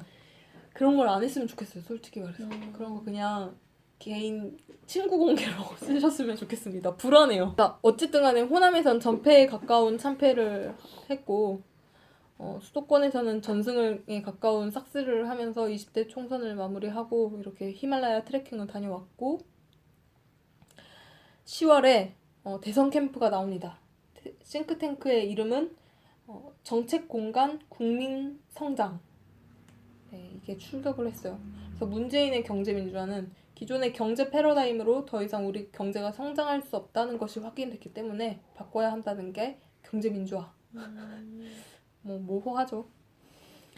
그래서 이때는 되게 많이 다니더라고요. 이제 대선 행보다 보니까 울산 수재가 나면은 그때 지진 나고 비 엄청 오고 했었을 때 현장에도 가고 박근혜 게이트가 터지면서 거국 중립 내각이냐 우선이냐 진상규명이 우선이냐로 말도 한 차례 바뀌기도 했었고 11월이 되면은 이때는 좀 주력을 했던 거는 학교들을 주로 많이 다녔더라고요. 그래서 학생들을 많이 만났어요. 그래서 광주에 있는 고등학교도 가고 촛불 집회도 다녀오고 경북대에도 다녀오고 경북대에 갔을 때는 그때 그 전날에 이제 김무성이 갔다가 엄청 쫓겨났어요 학생들한테. 근데 그 다음날에 이제 바로 문재인이 가니까 학생들이 또 되게 좋아했었단 말이에요. 뭐 이런 거를 좀 보여주는 게 정치력이 아니냐라는 지지자들의 말도 있습니다. 그리고 이제 숙명여대도 갔는데 이때는 숙명여대가 촛불 집회 하면서 이제 전국이 이런데 우리가 수업을 할 수 있겠느냐. 그래서 수업을 좀 안 듣고 집회에 나가야 된다라고 처음에 이제 나왔던 학교였기 때문에 숙명여대를 갔고 그 이후에 단원고 그리고 아주대 그리고 상지대까지 갑니다. 상지대는 이제 김문기 총장이 비리가 거기도 상지대 비리는 진짜 사학 비리로 완전 유명하죠. 그래서 거기를 이제 학생들을 만나러 가려고 했는데 학교 측에서 문재인이 들어오는 걸 막았어요. 그래서 결국에는 학교에 못 들어가고 카페에서 근처 카페에서 학생들을 만났다고 합니다. 야 문재인 대통령이 되면 어떻게 하려고 근데 곧장 좋구만.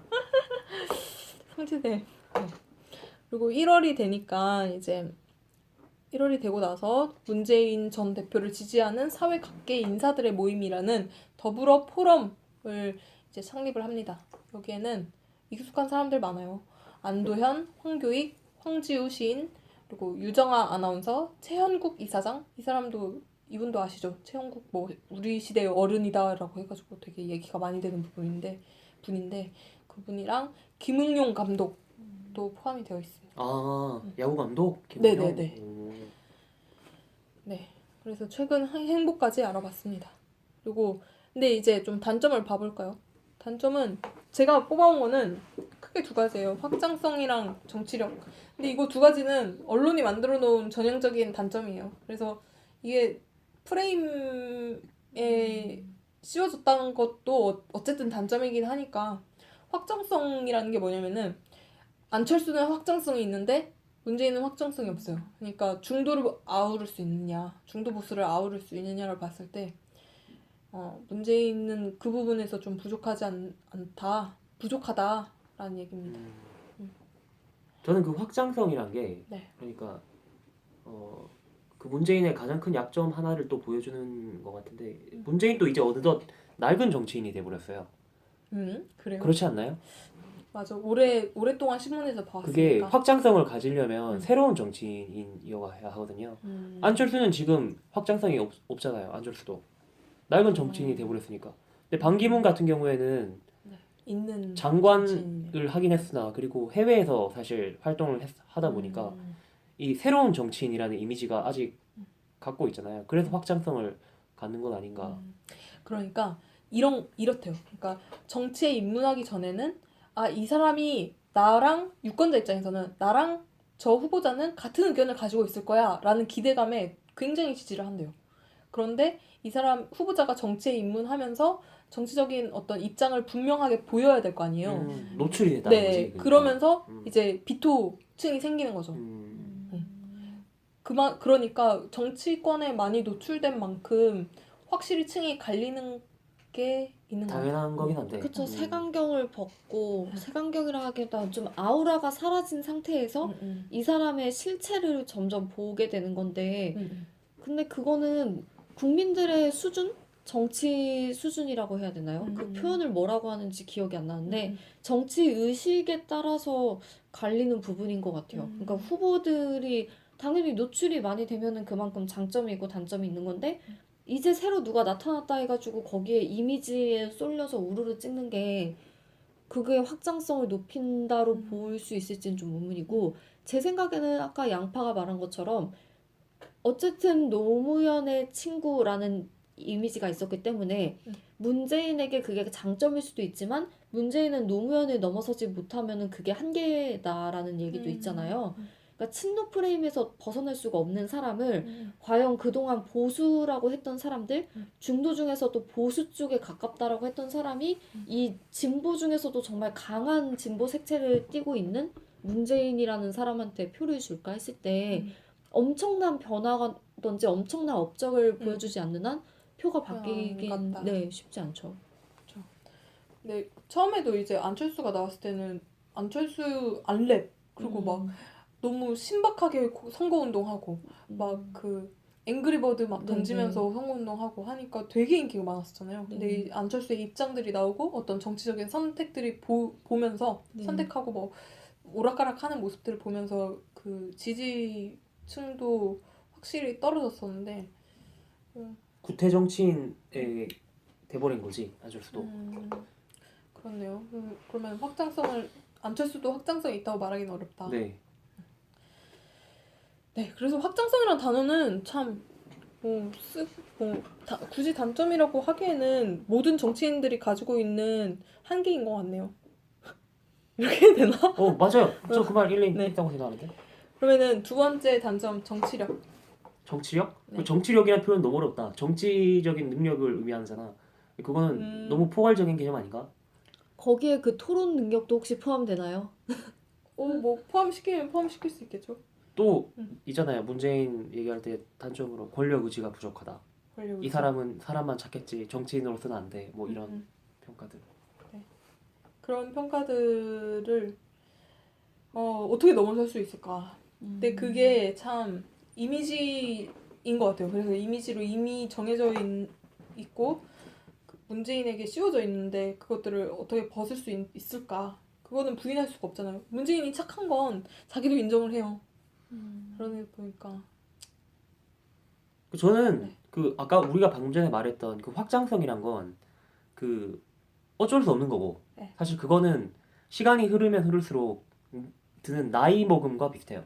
그거는 어떤 부분에서 해소할 수 없는 문제라고 생각해요. 네. 그 두 번째, 세 번째 제가 제기했던 문제들 토론 능력은 별개로 하고 그 권력 의지에 관해서는 문재인이라는 사람이 지금 잘 대응을 하고 있다고 봐요.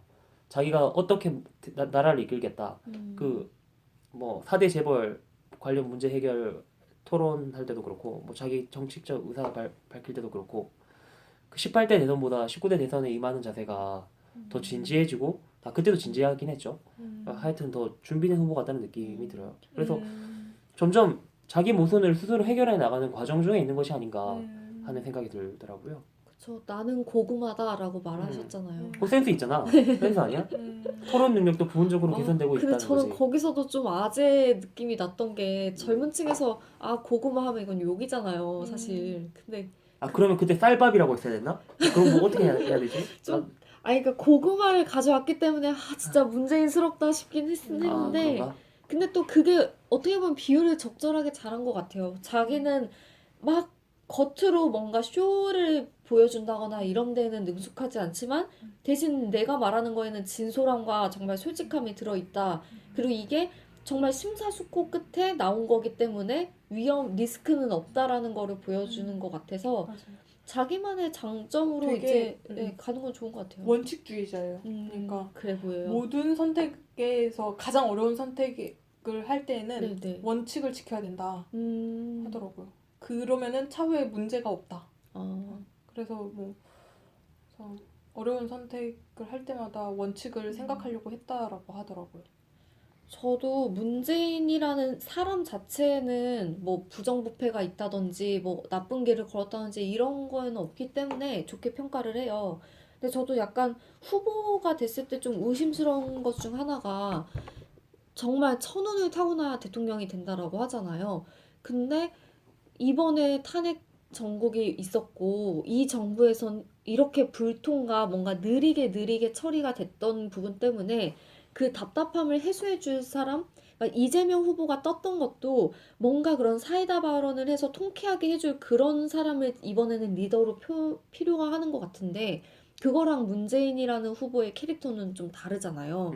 그래서 이런 타이밍이라는 그 시류나 흐름이 있는데 이걸 어떻게 극복할지가 좀 궁금하거든요. 그 말은 이제 문재인이라는 인물은 현 세대 지금 현재 정치 전국에서 유권자들이 바라는 바라는 리더일까? 약간 빠르고 약간 능수능란하고 네네. 그런 스타일은 아니다. 왜냐면 지금 뭐 SNS에서 특히 많은 그 노무현 전 대통령에 대해서 재평가가 이루어지고 있잖아요. 그런 것처럼 해도 사실 노무현과 문재인이 친했다 해도 캐릭터는 정말 다른 사람이기 때문에 사람들이 원하는 그 노무현 대통령을 지금 높게 평가하는 게 말을 되게 달변을 잘했고 서민적인 행보를 보였고 이런 부분인데 그런 뭐 권위를 강조하는 사람은 아니겠지만 이렇게 행동이 먼저 나서는 것보다는 좀 참모형이라 그러잖아요. 문재인 후보는. 그래서 이게 과연 표를 얻는데 얼마나 강점으로 작용할지 했을 때 그렇게 막 메리트가 될 것 같진 않거든요. 지금 참모형 인재가. 저는 방금 전에 말한 그 유권자들의 선택을 받기 위한 어떤 정치적 태도로서는 문재인이라는 인물이 노무현이나 이재명 그 능수능란한 달변가들과 비교했을 때 수준이 조금 떨어질지 모르나 대통령이 되고 난 다음에 자신의 정책적 의지를 이렇게 대통령의 입장에서 그려나가는 데는 네네. 더 훨씬 더 훌륭한 더 잘할 수 있는 사람이라고 봐요.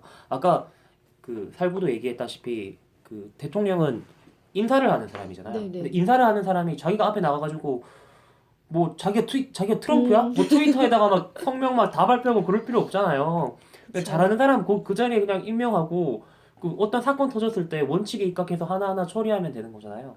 좀 그쵸. 그런 입장에서는 문재인이 더 낫다고 보고 그리고 저 문재인도 제가 문재인을 얘기할 때 늘 아까도 얘기했는데 자기 모순을 해결하고 있는 사람이었는데 전 이 사람이 그때 18대 대선 때서야 저는 알게 됐고 그때 관심을 가졌는데 우리가 이 사람을 평가할 때 이렇게 얘기 안 하는데 저는 이 사람이 가장 진화를 하고 있는 정치인인 것 같아요. 지금 계속 진화 중이에요. 자기의 단점을 발견하고 스스로 그 문제를 해결하고 저는 그 대표적인 경우가 그때 그 아까 당대표 때려치고 난 다음에 그 김종인 비대위원장한테 정권을 넘겨주고 갔잖아요. 저는 이게 이 사람의 정치적 이력에서 가장 빛나는 순간이었다. 그러니까 가장 이 빛난다는 게 그러니까 잘한 그러니까 자기의 몸값을 높일 수 있는 선택이었다고 봐요. 이거 어떤- 결과적으로 증명이 되잖아. 그쵸. 그 다음에 민주당이 이겼어. 그리고 그 다음에 뭐 물론 이건 좀 다른 경우긴 하나 박근혜 대통령의 저질렀던 수많은 적폐가 갑자기 터지기 시작하면서 이 타이밍이 하나하나 맞아 들어가면서 사실 문재인의 인기가 이렇게 탁 올라가는 거잖아요. 그러니까 이 사람이 진화 중이란 거지. 저는 정치적 노림수도 계속 늘고 있어 이 사람은. 왜 밥상 다 차려놓고 네. 숟가락을 갑자기 왜 김종인한테 줬지? 라는 생각이 근데 드는 만약에 그게- 그 당시에 네. 문재인이 계속 그거를 쥐고 있었으면은 정말 풍비박산이 났을 테고 맞아. 네, 수도권에서 이런 결과가 나오지는 못했을 거예요. 음. 그러면은 뭐 새누리든 더민주든 다 상관없이 다 결국에는 그 주도권 싸움에서는 문재인도 어쩔 수가 없구나 이렇게 됐을 텐데 그거를 내려놓고 김종인한테 줬다는 그 통 큰 양보를 할 수 있다라는 거는 저도 높게 평가를 해요. 그러면은 사실 정치력이 아니 저는 이제 네. 정치력 옛날에는 네. 다소 사실 이게 이 정치력이란 게 우리 수준에서 비교하는 게 아니라 우리 축구 선수들 사이에서 비교하는 거잖아요. 네네. 그러니까 정치인들 사이에 봤을 때는 뭐 그 지금 국민의당 대표로 임명되신 그 있잖아 박지원 씨나 그런 여우 같은 사람들이랑 비교하면 정치적 정치 노림수는 부담 뭐 떨어지지. 이렇게 그 정치 그 정치적- 공학적인 거는 좀 근데 정치 노림수가 떨어지는데 그 자신의 정치적 노림수의 한계를 알고 스스로 약간 진화하고 있어. 계속 자기 자신의 능력을 향상시켜 나가는 과정인 것 같아요. 그리고 광주에 가서는 이제 네. 뭐 지주 안 해주면은 어. 출마하지 않겠다 했는데 지금도 좀 말 이렇게 예쁘게 해서 바꿨잖아요. 그러니까. 그런 모습들이 정치인으로 뭐 모순을 해결해가는 제가 질문을 했었지만 사실 그래서 문재인 전 대표가 뭐 트위터에다 이런 데다가 만약에 문 대표가 이재명 시장이 쓰듯이 그렇게 강한 발언을 하면 오히려 약간 반감이 될 수도 있을 것 같아요. 왜냐면 문재인이라는 그 정치인에 대해서 원하는 그런 인재상이 있는데 그거를 거스르고 뭔가 강하게 발언해야 되겠다 해서 막 무리수를 두면 오히려 더 해가 될 수도 있을 것 같거든요. 맞아요. 문재인은 약간 그런 느낌인 네. 거지. 집안에 있는 말 잘 듣고 공부 잘하고 부모님한테 효도하는 큰 형 같은 느낌. 근데 맞아요. 둘째, 셋째는 가끔씩 큰 형한테 아웅다웅하고 막 용돈도 좀 달라 하고 나쁜 짓도 하잖아. 근데 이제 큰 형은 큰 형이니까 이제 둘째, 셋째가 그렇게 아웅다웅해도 품어주는 그런 리더십, 그런 자세를 보이고 있는 것이 아닌가. 예전에 손혜원 후보가 그때는 비례대표가 되기 전이었죠. 왜냐면 정청래 의원이 그냥 마포에 나갈 줄 알았는데 컷오프 전에 어떤 인터뷰하는 걸 봤는데 문재인이라는 사람 같은 경우는 정말 이제 많은 경우의 수를 다 생각을 한대요. 그리고 그렇게 심사숙고를 하고 그 다음에 딱 내가 이걸 해야 되겠다 해서 밀고 나갈 때는 결심이 확고하기 때문에 이거를 끝까지 이렇게 밀고 나갈 수 있다. 그렇게 해서 이 사람이 되게 답답해 보일 수는 있겠지만 그게 아니라 그만큼 신중하게 생각을 하고 그 일을 완벽하게 처리하려고 하는 사람이다. 그래서 자기는 문재인을 믿는다라는 얘기를 한 적이 있었거든요. 근데 그때는 아 그런가라고 생각을 했었는데 요즘 하는 그런 행보를 되짚어 보면은 아 그 말이 맞았구나라는 생각도 들어요. 그 어떤 점에서는 노무현 대통령의 한계를 문재인이 극복할 수 있는 사람이 아닌가 싶어요. 맞네요. 노무현 대통령의 경우에는 아까 우리가 잠깐 얘기했었는데 뭐 국회의원으로서 토론하는 과정에 명패도 막 집어던지고 약간 상대를 경로와 설득의 대상으로만 보는. 경로하는 때가 네네. 있잖아요. 근데 문재인 같은 경우에는 이명박 각하가 와도 이렇게 악수 한번 해주고 약간 통 크게 약간 양보도 좀 하고 연정도 할 수 어. 있는 대인배라는 거죠. 그렇죠. 대인배. 저는 또 하나 궁금한 게, 그러니까 약간 우려가 되는 게 문재인 후보가 대통령이 된다면 언론을 만약에 억압하거나 탄압을 하거나 이럴 것 같진 않아요. 근데 우선 문재인 씨가 국회의원으로 있을 때도 언론 자체랑 소통하는 걸 되게 안 좋아한다라고 들었거든요. 그러니까 언론을 그냥 안 믿는다라고 봤어요. 물론 그 참여정부 때 당한 게 너무 많기 때문에 언론에 대한 불신이 있을 수도 있겠는데 사실 박근혜 지금 대통령 같은 경우도 소통 안 하고 기자회견 뭐 다 외워서 하고 그런 식으로 그러니까 언론과 접촉을 많이 안 한 거잖아요.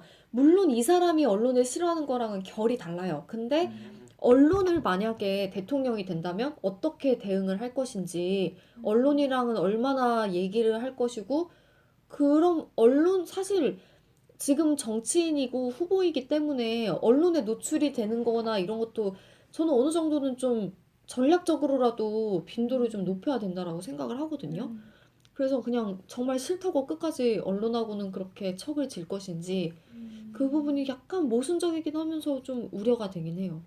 근데 사실 행보가 많으니까 네네. 뭐 한 달에도 여러 군데로 왔다 갔다 하고 그런 현장에 가면은 그 현장에는 다 언론들이 붙잖아요. 그쵸. 그리고 이제 거기에서 좀 보여지는 모습들이 있을 거고 그리고 제가 찾은 기사였는데 문재인이 이제 칩거를 하던 중이었었는데 근데 이제 아무도 만나지 않았을 때 기자들도 안 만났는데 중앙일보 기자가 어떻게 찾아가서 그 집 앞까지 간 거예요. 네네. 완전 시골이래요. 네네네, 시골에서 맞아요. 1시간 또 차 타고 들어가야 되는 시골인데 그 집 앞에서 좀 기다리고 있어서 이제 들어오세요 해가지고 고기국수 또 내주면서 같이 밥 먹으면서 단독 인터뷰를 엄청 길게 했더라고요.